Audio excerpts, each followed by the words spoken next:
جو گلگت بلتستان کا election commissioner کو یہاں ڈیوٹی دینا چاہیے تھا، یہاں آپ کا ووٹ کا تحفظ کرنا چاہیے تھا، وہ اسلام آباد میں کیا کر رہا تھا؟ اسلام آباد جا کے کس سے مل رہا تھا؟ ہم مطالبہ کرتے ہیں کہ گلگت بلتستان کا جو الیکشن کمشنر ہے وہ اپنا ملاقاتیں کی تفصیل عوام کے سامنے لے کر آئے۔ کس سے حکم نامے آپ لے رہے تھے اسلام آباد میں؟ کس حکومتی ادارے سے آپ مل رہے تھے؟ اور آج مریم نواز صاحبہ جو ہیں، اس کا ویسے تھوڑا سا میں ایک منٹ ذرا مریم نواز صاحبہ کی بھی بات سن لیں، انہوں نے کیا کہا ہے۔ تو شیر کے اوپر تھپا لگانا اور گیدڑوں کے آگے جھکنا نہیں ہے، ووٹ چوروں کے آگے جھکنا نہیں ہے، اور نہ صرف یہ کہ ووٹ چوروں کے آگے جھکنا نہیں ہے، اپنے ووٹ پہ پہرا بھی دینا ہے۔ ووٹ پہ پہرا دینا ہے۔ شفقت صاحب میں پہلے سوال ان سے کر لوں۔ نہیں، میں ایک صرف جملہ کہنا چاہتا ہوں۔ یہ بلاول کی باتوں سے 15 دن سے وہاں بیٹھا ہے، مجھے لگ رہا ہے کہ اب یہ کوئی ہارنے کی وجوہات بیان کرنا شروع ہو گئے ہیں۔ اچھا مصطفیٰ صاحب، ایک دو سوال پیدا ہوتے ہیں۔ ایک سوال میں کروں گا جوید صاحب سے، پہلا آپ سے کروں گا۔ بلاول صاحب نے الزام لگایا کہ گلگت بلتستان کے جو الیکشن کمشنر ہیں وہ اسلام آباد میں کن لوگوں سے ملاقاتیں کر رہے ہیں اور وہ ڈیٹیل دیں، اور الزام لگا دیا انہوں نے، دھاندلی کا الزام لگا دیا ہے۔ مریم نواز صاحبہ بھی کہہ رہے ہیں ووٹ کا پہرا دیں آپ۔ تو دونوں جو اپوزیشن کے اہم رہنما ہیں وہ ایک طرح سے دھاندلی کا الزام لگا رہے ہیں۔ ابھی الیکشن تو ہوا نہیں ہے، تو دھاندلی کا الزام سمجھ نہیں آ رہا۔ شکریہ میر صاحب، اگر مجھے اجازت دیجیے تو میں بڑا کوئکلی جو گفتگو پہلے ہو رہی تھی اس کے اوپر ایک کامنٹ کر دوں۔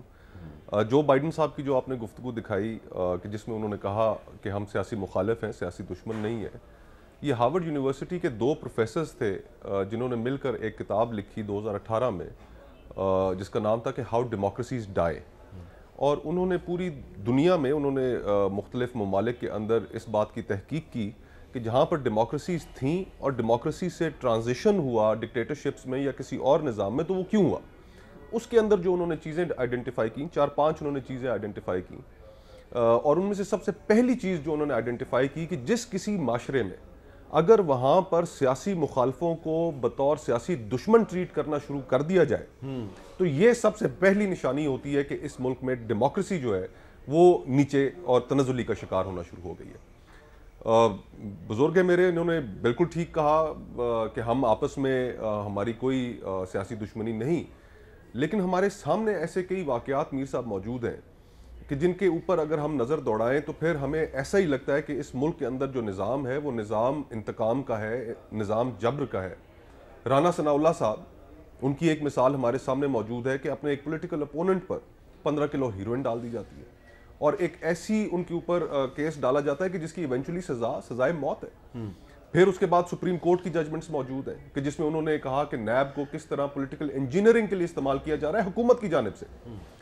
Chief justice Khosa on record ہے، پھر ای یو کی رپورٹس ہے، ہیومن رائٹس واچ کی رپورٹس ہیں، تو کافی کچھ مواد ایسا موجود ہے جس کے بنیاد پر ایک انڈیپینڈنٹ آدمی بھی کم از کم یہ فیصلہ ضرور کر سکتا ہے کہ حکومت نے جو پچھلے 2 سالوں میں ڈرائیو رکھی ہے، بجائے اس کے کہ عوام کے ایشوز کو ایڈریس کیا جائے، انہوں نے صرف اور صرف انتقام اور کرپشن اور اس چیز کے اوپر ایک نیریٹو کو بلڈ کرتے رہے۔ جہاں تک آپ کا سوال تھا میر صاحب، اس وقت الیکشن کمیشن نے ایک کوڈ آف کانڈکٹ جاری کیا ہے، اور اس کوڈ آف کانڈکٹ پر منوان عمل ہونا چاہیے، تمام سیاسی جماعتوں کو اس کے اوپر عمل کرنا چاہیے۔ لیکن یہ کیسا کوڈ آف کانڈکٹ ہے اور یہ کیسے الیکشن کمشنر صاحب ہیں کہ جن کو وزیر اعظم جب وہاں پر جا کر سیاسی نوعیت کی تقریر کرتے ہیں اور وعدے کرتے ہیں، کوڈ آف کانڈکٹ کی صریحاً خلاف ورزی ہے، اس کے اوپر کچھ نہیں کہتے۔ گنڈاپور صاحب جو وزیر ہیں گلگت بلتستان اور ناردرن ایریاز کے، وہ وہاں پر موجود ہیں، ان کی تقریریں آن ریکارڈ موجود ہیں کہ جس کے اندر وہ لوگوں کو کہہ رہے ہو جتنے تم ہزاروں ووٹوں سے ہمیں جتاؤ گے اتنے کروڑ روپے ہم تمہارے حلقوں میں ڈیولپمنٹ کے لیے لگائیں گے۔ ان کو تو کوئی نوٹس نہیں جاتا، اور بلاول بھٹو صاحب کے اوپر الزام لگا دیا جاتا ہے کہ جی کہ آپ کوڈ آف کانڈکٹ کی خلاف ورزی کر رہے ہیں۔ ابھی آج سوشل میڈیا پہ گردش کر رہا ہے کہ مراد سعید صاحب وہ ایک دورے کے لیے وہاں پر جا رہے ہیں۔ تو یہ جب حکومت کھل کر اس طرح کی چیزیں کرے گی اور یہ چیزیں لوگوں کے سامنے ہوں گی، آن ریکارڈ ہوں گی، تو پھر ہم یہ بات کریں، اگر آپ کے پاس وہاں پہ پاپولیرٹی ہے، ووٹ ہے، طاقت ہے، عوام آپ کے ساتھ ہے، تو آپ کو گھبرانے کی ضرورت نہیں ہے۔ گھبرانے کی ضرورت اس لیے ہے امیر صاحب کہ ہم نے 2018 کے الیکشنز بھی دیکھے، 2018 کے الیکشنز کس طرح کنڈکٹ کیے گئے۔ ہمارا جو آئین ہے آئین کی جو پہلی 2 سطور ہیں میر صاحب وہ کہتی ہیں کہ سوورینٹی حاکمیت کا حق اللہ سبحانہ تعالیٰ کے پاس ہے, ٹھیک ہے, اور اس کے بعد خلق خدا کے پاس ہے. یہ ہماری پہلی 2 لائنیں ہمارے آئین کی. یہاں پر خلق خدا کا جو حق ہے وہ اس کو ایکسرسائز ہی نہیں کرنے دیا جاتا. اچھا اور گلگت بلتستان میں بھی اب یہ صورت ہے. جاوید لطیف صاحب, آپ سے میرا سوال یہ ہے کہ 2018 کا جو پاکستان میں الیکشن ہوا اور 2020 کا جو گلگت بلتستان میں الیکشن ہو رہا ہے, اس میں ایک بہت بڑا فرق ہے. 2018 کا جو الیکشن تھا اس کی جو نگرانی تھی پولنگ سٹیشنز کے اندر اور باہر, وہ پاکستانی فوج کے جوان کر رہے تھے, اور آپ کی قیادت نے الزام لگا دیا ان پر کہ جی انہوں نے ریگنگ کی اس میں. تو لیکن اب گلگت بلتستان میں تو فوج ہے ہی نہیں ہے, اور فوج تو اس سے بہت دور رہے گی. پہلا جو ٹیئر ہے وہ پولیس ہے, دوسرا رینجرز اور ایف سی ہے, اور اس کے بعد اگر بہت حالات خراب ہوتے ہیں تو پھر گلگت بلتستان کا الیکشن کمیشن کہتا ہے پھر ہم فوج کو بلائیں گے. تو اب تو فوج ہے نہیں اس الیکشن میں, اس کے باوجود نون لیگ پیپلز پارٹی دونوں نے الزام لگانا شروع کر دیا ہے کہ ووٹ کو پہرا دو, ووٹ آپ کا جو ہے وہ چوری ہو جائے گا. تو کیا یہ شکست کا اعتراف نہیں ہے؟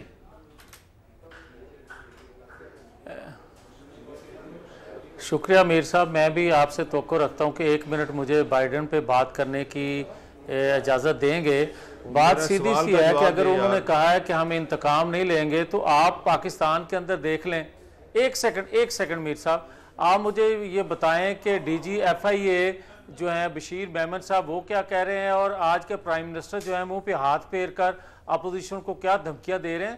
یہ شفقت محمود صاحب میرے بھائی ہیں, ان کی کہنا اپنی جگہ, مگر حقائق تو 2 سال سے بڑے مختلف ہیں. اور جہاں تک گلگت بلتستان کے الیکشن کا تعلق ہے اور جو ہم کہہ رہے ہیں کہ ووٹ کو پہرا دینا چاہیے, تو آپ یہ دیکھ لیں 2018 میں جو کچھ ہوا وہی تو گلگت بلتستان میں اب تک ہو چکا ہے. اس وقت بھی اچھا ہو گیا وہاں پہ, آپ کہہ رہے ہیں دھاندلی ہو گئی ہے, گیا تھا یہاں بھی آپ کہہ رہے ہیں دھاندلی ہو گئی ہے. بلتستان کے دھاندلی جی پری پول ریگنگ جو ہونی تھی وہ ہو چکی ہے. اب الیکشن ڈے جو ہے اس پہ ہم چاہ رہے ہیں کہ اپنے ووٹر سپورٹر کو کہ پہرا دیں اور اس وقت دھاندلی نہ ہونے دیں. جو بچایا جا سکتا ہے اس کو بچایا جائے, یہ ہم ان کو کہہ رہے ہیں. کیا غلط کہہ رہے ہیں؟ اچھا شفقت صاحب, اب یہ تو بات جو ہے یہ تو کھل کے آ گئی نا کہ ابھی تو الیکشن 15 نومبر کو ہونا ہے اور پیپلز پارٹی اور نون لیگ کہہ رہی ہے کہ دھاندلی ہو چکی. 2-3 پوائنٹ ریز کیے ہیں کیونکہ میں اکیلا ہوں اور یہ 2 ہیں. نہیں میں بھی آپ کے ساتھ ہوں. اچھا آپ میرے ساتھ, میں کچھ اور کہنے لگا تھا لیکن میں روک گیا تھا. میں کچھ اور کہنے لگا تھا لیکن میں نے کہا کہ نہیں, مجھے پتا تھا آپ کہنے لگے آپ 3 ہیں. میں نے کہا میرا پرانا بھائی ہے, میں اس کو اس سے پہلے کہ آپ کہیں آپ 3 ہیں, میں نے کہا میں آپ کے ساتھ ہوں. پہلی تو بات یہ ہے کہ پچھلے 2.5 سال میں جتنی بھی قانونی کارروائی ہوئی ہے ان دونوں پارٹیوں کے خلاف, وہ ادارہ ہے جو انہوں نے مل جل کے اپروو کیا, اور 10 سال تک جس کے اندر ایک زیر زبر کی تبدیلی نہیں کی. تو اس لیے ہم نے تو نہیں کیا, وہ تو ایک انڈیپینڈنٹ ادارہ ہے, ریاست کا ادارہ ہے, وہ کر رہا ہے. اللہ اس کو طاقت دے کہ وہ جو بھی کسی چور کو, جب بھی کسی چور کو پکڑتا ہے اس کو کیفر کردار تک پہنچائے. پہلی تو بات یہ ہے. دوسری بات یہ ہے کہ مجھے وہ ٹرمپ کی ایک سٹیٹمنٹ یاد آ رہی ہے. ویسے بڑی عجیب بات ہے کہ ٹرمپ کی سٹیٹمنٹ یاد آ رہی ہے, لیکن اس نے یہ کہا تھا کہ میں الیکشن کو 100% آزاد تصور کروں گا اگر میں جیت گیا تو. ہاں اگر میں جیت گیا تو ان کا حال یہ ہے کہ اگر یہ جیت گئے تو پھر الیکشن فیئر ہے, اگر یہ ہار گئے تو الیکشن فیئر نہیں ہے. اور دوسری بات یہ ہے, 2 چھوٹے نکتے کہ یہ جو ان کے مستقبل کے شاہکار ہیں مریم اور بلاول, وہ اگلے 15 دن تک, بلاول تو میرا خیال ہے پچھلے 15-20 دن سے بھائی ہیں, تو اس کے بعد بھی ان کو اتنا ڈر اور خوف ہے. اور آخری بات میں یہ کروں گا کہ جب پیپلز پارٹی کی حکومت تھی سینٹر میں, تو انہوں نے کیا جادو کیا کہ گلگت بلتستان میں ان کی پارٹی جیت گئی. جب نون لیگ کی حکومت تھی سینٹر میں تو انہوں نے کیا جادو کیا کہ وہاں پہ suddenly P M L N کی حکومت جیت گئی. اور ہم تو یہاں بیٹھے ہیں, وہاں پہ بلاول کیمپین کر رہا ہے, مریم کیمپین کر رہی ہے, عمران خان تو گئے تھے وہ نیشنل ان کا جو ایکسیشن ڈے تھا اس کی ایک تقریب میں. ہمارا تو وہاں پہ کوئی ایسا, میرا خیال ہے علی امین گنڈا پور جو ہے اپنے سرکاری کام کے سلسلے میں گیا ہوا ہے وہاں پہ. اور ایسے تو نہ کریں. تو مطلب یہ ہے کہ اپنے گریبان میں جھانک کے دیکھے. مجھے ذرا مصطفیٰ کھوکر میرا بھائی مجھے بتائے کہ یہ جب ان کی حکومت تھی تو کیسے آنن فانن وہاں پہ جی پی میں جیت گئے اور دوسروں کی جب تھی یہ عجیب پتہ نہیں باتیں کرتے ہیں. یہ جس طریقے سے ان کی حکومت بنی تھی اسی طریقے سے اب آپ کی حکومت نہیں, ہماری اس طرح نہیں بنے گی. ہماری یہ تو جس طرح کیمپیننگ یہ کر رہے ہیں جا کے اور جس طرح دن رات ایک لگا رہے ہیں, بلاول نے تو وہاں پہ ڈیرے ڈال دیے ہیں. اور میرا خیال میں تو حیران ہوں مصطفیٰ یہاں پر کیوں ہے, ان کو بھی وہیں ہونا چاہیے. ابھی واپس ہے. اچھا ابھی واپس ہے, یہ تھوڑا سانس لینے کے لیے آئے. اچھا تو مجھے لگتا ہے کہ کچھ گھبراہٹ ان کو ہونی شروع ہو گئی ہے کہ عوام جو ہے وہ پی ٹی آئی کے ساتھ ہے. اچھا, اور باقی یہ رہ گیا کہ یہ ٹرمپ والا قصہ چھوڑ دیں کہ اگر ہم جیت گئے تو فیر ہے, اگر نہ جیتے تو دھاندلی ہے, یہ چھوڑ دیں. اچھا اب ایک بڑا سیریس مسئلہ اس سے جڑا ہوا ہے, اس کی طرف میں آتا ہوں.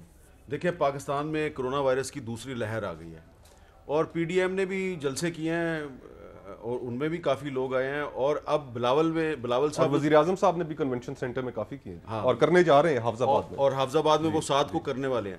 تو اس وقت نون لیگ, پیپلز پارٹی اور پی ٹی آئی سمیت تمام اہم جماعتیں جو ہیں وہ جلسہ جب کرتی ہیں تو کرونا وائرس کے جو ایس او پیز ہیں کوئی اس کی پرواہ نہیں کرتا. اور ہم یہ دیکھ رہے ہیں ابھی جو آج مریم صاحبہ کے اور بلاول صاحب کے جو جلسے ہیں وہاں پہ گلگت بلتستان میں, وہاں پہ بھی نظر آ رہا ہے, اور 7 کو جو حافظ آباد میں پی ٹی آئی کا جلسہ ہے وہاں پہ بھی یہ نظر ہے. آپ یہ نہیں سمجھتے کہ بطور ایک پارلیمنٹیرین کے آپ سب کی ذمہ داری ہے کہ آپ پولیٹیکل ایکٹیویٹی کریں لیکن کرونا وائرس کے ایس او پیز کا بھی خیال رکھیں؟ درست بات ہے میر صاحب. اس میں میرے خیال سے تمام سیاسی جماعتوں کو جو بھی اپنے ایونٹس کرنے جا رہی ہیں اس سے پہلے عوام میں یہ آگہی ضرور پیدا کرنی چاہیے کہ جی ہمارا جو جلسہ ہے اس میں آپ جب بھی آئیں تو آپ کے چہرے پہ ماسک ضروری ہے. یہ اس ایس او پی پہ عمل درآمد جو ہے وہ میرے خیال سے ہونا چاہیے, اور تمام پولیٹیکل پارٹیز کو جہاں پر ہماری اس ضمن میں کوتاہی ہے ہم اس کو درست کرنے کی کوشش کریں گے. اس کے اوپر باقاعدہ جلسوں سے پہلے یہ جاری کیا جائے گا, یہ ہم ضرور انٹرنل ایک گفتگو کریں گے اس پہ. بڑا کوئکلی جو میرے بزرگ جو فرما رہے تھے, گزارش یہ ہے کہ انہوں نے کہا کہ 2010 میں وہاں پر پیپلز پارٹی کیسے الیکشن جیتی. پیپلز پارٹی اس لیے الیکشن جیتی وہاں پر کہ میر صاحب اس سے پہلے وہاں پر کبھی وزیر اعلیٰ کا اور الیکشنز کا کانسیپٹ ہی نہیں تھا. پہلی دفعہ آصف زرداری صاحب نے جو گلگت بلتستان کا آرڈر جس پہ دستخط کیے, جس کے نتیجے میں وہاں پر وزیر اعلیٰ بنا, وہاں پر اسمبلی کا قیام وجود میں آیا, تو یہ پاکستان پیپلز پارٹی کے دور میں ہوا جس کی وجہ سے وہاں پر لوگوں کے اندر ایک بہت بڑا ریکارڈ ہے. ہار کیوں گئے؟ دوسری چیز انہوں نے کہا کہ الیکشن جو اس وقت پی ٹی آئی کیونکہ جیتنے کی پوزیشن میں ہے, کیسے جیت گئی؟ اس کے پھر اور محرکات ہیں کیونکہ ان کی حکومت تھی اسلام آباد میں. اس کے اور محرکات ہیں, میں ان پہ بھی آ جاتا ہوں بڑا کوئکلی. کہ یہ کہہ رہے ہیں کہ یہ الیکشن جیتنے کی پوزیشن میں ہے. میر صاحب اس وقت پورے ملک میں اور انکلوڈنگ گلگت بلتستان جو 200-250 روپے کلو سبزی خرید رہا ہے, جو بجلی اور گیس کے بل دے رہا ہے, جو اس وقت معیشت کا حال ہے, جو بے روزگاری کا حال ہے, صوبے کا who in their right mind would even vote for them? صوبے کا سٹیٹس دے دیا انہوں نے. صوبے کا سٹیٹس دینے کا یہ مجاز نہیں, پہلی چیز. دوسری چیز اس کے لیے آئینی ترمیم چاہیے ہوگی. کیا ان کے پاس آئینی ترمیم وہ آپ نے کرنی ہے ان کے ساتھ بیٹھ کے؟ میر صاحب ہمارا تو 2018 کے جو الیکشن مینیفیسٹو ہے اس میں پروونشل سٹیٹس کا ہے. آپ کے تو مینیفیسٹو میں یہ بھی نہیں ہے. آپ نے کرنا ہے نا. 2018 کے الیکشنز میں انہوں نے لکھا تک نہیں, ہم نے لکھا. وہ آپ کے منشور پہ عمل درآمد کروا رہے ہیں. ہمارا منشور سب سے پہلی چیز وہاں پر فری اینڈ فیئر الیکشنز ہونے چاہیے, ٹھیک ہے, کوئی مداخلت نہیں ہونی چاہیے. اس وقت وزراء وہاں پر کیمپین چلا رہے ہیں, پروجیکٹ اناؤنس کر رہے ہیں, لوگوں کو پیسوں کے وعدے کر رہے ہیں. جو جاوید لطیف صاحب, میں وہ کرونا وائرس والا معاملہ بڑا امپورٹنٹ ہے. آپ کے بھی کچھ جلسے ہونے والے ہیں پنجاب میں, مجھے پتا ہے مسلم لیگ نون کے بھی ہونے والے ہیں. یہ بڑا ایک اہم مسئلہ ہے. اب آپ دیکھیں کہ یہ جو صرف 1 نومبر سے لے کے آج کے دن تک 5 دن کے اندر اندر جو ہے وہ مرنے والوں کی تعداد میں مسلسل اضافہ ہو رہا ہے. تو اس پر کچھ آپ سمجھتے ہیں کہ کوئی آپ کی یہ اخلاقی ذمہ داری ہے کہ جن لوگوں کو آپ اپنے جلسوں میں بلا رہے ہیں, کنونشنوں میں بلا رہے ہیں, ان کو تھوڑے سے کرونا ایس او پیز پر عمل درآمد کے لیے بھی آپ کو موٹیویٹ کرنا چاہیے؟ بالکل حامد میر صاحب, آپ صحیح کہہ رہے ہیں کہ ہماری اخلاقی ملی ذمہ داری ہے کہ ہم ان کو ایجوکیٹ کریں کہ ایس او پیز پر عمل کریں. مگر بدقسمتی یہ ہے کہ لوگ ویسے بھی مر رہے ہیں, بھوک سے مر رہے ہیں, بے روزگاری سے مر رہے ہیں. لوگ جس طرح باہر آ رہے ہیں وہ بھی آپ کے سامنے ہے. ابھی آپ ذکر کر رہے تھے گلگت بلتستان کے صوبے کے حوالے سے. شفقت صاحب میں نے یہ نہیں کہا, مہربانی فرمائیں تو میری بات سن لیں.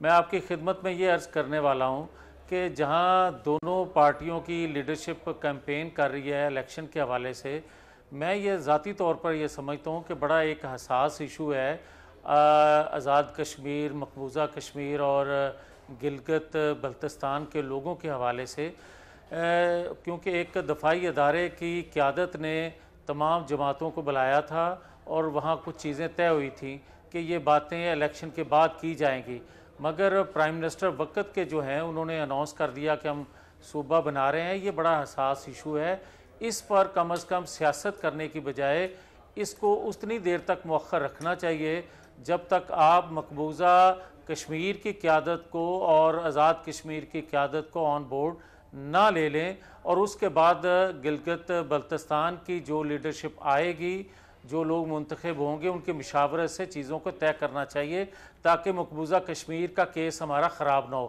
اب میں جو بات کہنا چاہتا ہوں کہ خدا کے لیے جب ہم یہ بات کرتے ہیں کہ وہاں ایک تبدیلی آ رہی ہے اور بڑا شور شرابہ پچھلے 2 دن سے ہم سن رہے ہیں کہ اگر وہ آ جائے گا تو کیا ہوگا، یہ آ جائیں گا تو کیا ہوگا، میں تو کہتا ہوں کہ سب سے پہلے ہمیں اپنے گھر کو دیکھنا چاہیے کہ پاکستان جتنا اندرونی بیرونی طور پر مضبوط ہوگا، پاکستان کی پالیسیاں بھی اتنی ہی طاقتور اور دوسروں کے ساتھ تعلقات بھی اتنے ہی مؤثر اور مضبوط ہو سکتے ہیں۔ چلیں، یہ آپ نے بڑی اور جب اچھی تک بات کی ہے۔